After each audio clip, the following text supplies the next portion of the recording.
Wala tayong dalang sanggot pang itak ba. So, kambay lang gamit natin. Sapiin na natin mga kae.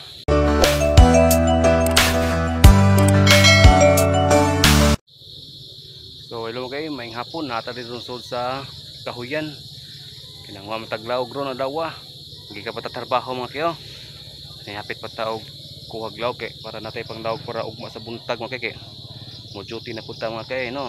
So mo din akong nakuha nga lawg mga kayo. Kani mga kay dahon ng alom. So sagol mga kay na ay mga batilis pud mga kay. So dito ako ni hapit og muhaglaw mga kay dito nga lugar mga kayo. Hapon na mga kay. So meron pa tayong kukunin kunti mga kay para dagdag natin sa ating mga pagkain mga kay sa ating malagang kambing mga kay no. Ito mga kay alom.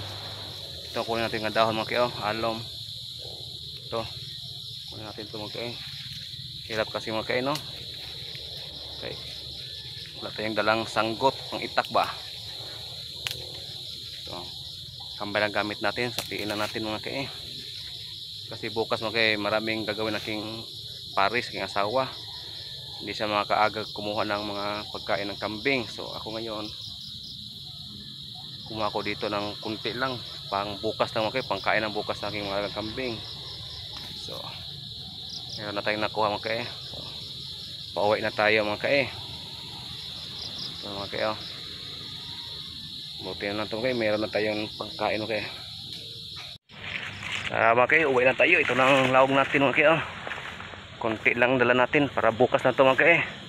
Para may mabigay tayo sa ating mga alagang kambing. Ito tayo dadaan mga kay. Kasi gabi na, hindi tayo makapasok sa dulo. Hapon naman tayo nakagawas galing sa ating trabaho. Ito lang muna dalhin natin. Konti lang. Ito ating pagkain kambing. Hindi sa natin paglakad. Gabi na. Okay. Ito tayo sa daanan natin mga kay. Dito kunti lang dala natin.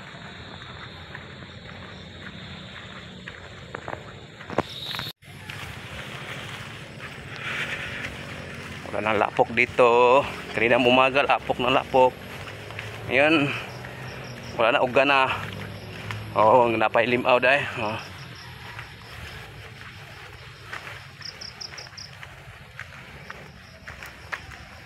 Enjoy nating ting mga alagang kambing. May pagkain na sila mga kay.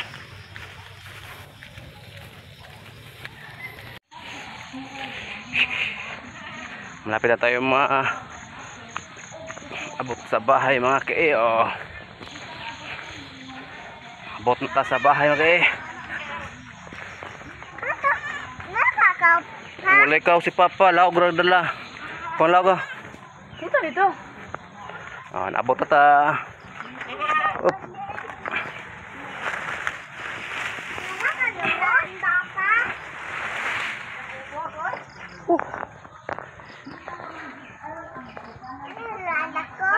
Tara tong laog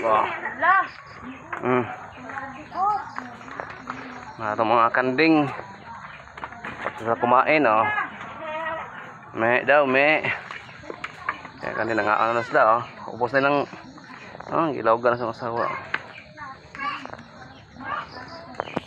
Okay. Thank you for watching sa ating video mga kay.